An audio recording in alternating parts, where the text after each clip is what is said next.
وفي الدوري الأوروبي فاجئ الكل بتسجيل هدفين في الذهاب ضد روما وزيهم كمان في الإياب، وصعد باليونايتد لربع النهائي، وكان لاعب الشهر في الفريق وفاز بهدف الشهر في الدوري. بس كالعادة لازم يكون في جزء حزين في القصة. خسر كافاني نهائي الدوري الأوروبي بضربات الجزاء ضد فياريال بالرغم من تسجيله هدف المباراة وركلة الترجيح، ومع انه جدد لموسم تاني قرر يمشي من اليونايتد بعد ما ظهر رونالدو اللي أخد منه رقم 7 وأخد كمان مركزه وسحب كل الأضواء ليه، وأنهى رحلته في إنجلترا ب59 مشاركة وتسجيل 19 هدف وصناعة 6.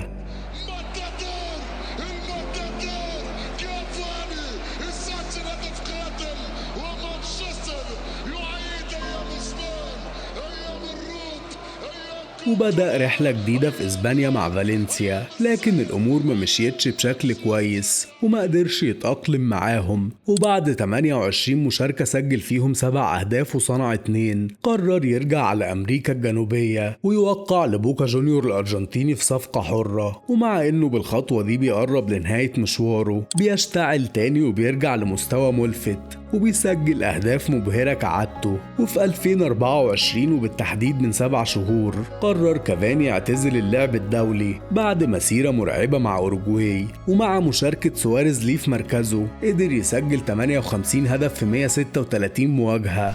وفي شهر 9 اللي فات اتعرض لإصابة غاب بسببها 3 مواجهات ورجع بصورة باهتة وبقينا نشوفه على الدكة أغلب الوقت. لحد دلوقتي لسه تاريخ كافاني بيتكتب وبيتسطر مع بوكا جونيور، وغالبا هنسمع خبر اعتزاله قريب أو هنشوفه موسم أو 2 كمان مع فريق خليجي أو صيني قبلها. كافاني عمل مسيرة قوية هتخليه من أفضل مهاجمين التاريخ لفترة طويلة. كافاني دلوقتي يملك 531 هدف و92 مساهمة ودولاب إنجازاته مليان بكوبا أمريكا ودوري وكاس إيطاليين و6 دوريات و16 كاس فرنسي وكتير جدا من الجوائز الفردية زي هداف أمريكا الجنوبية للشباب وهداف إيطاليا وهداف فرنسا أكتر من مرة، والقدم الذهبية من أهم الجوائز اللي بتزين مسيرته.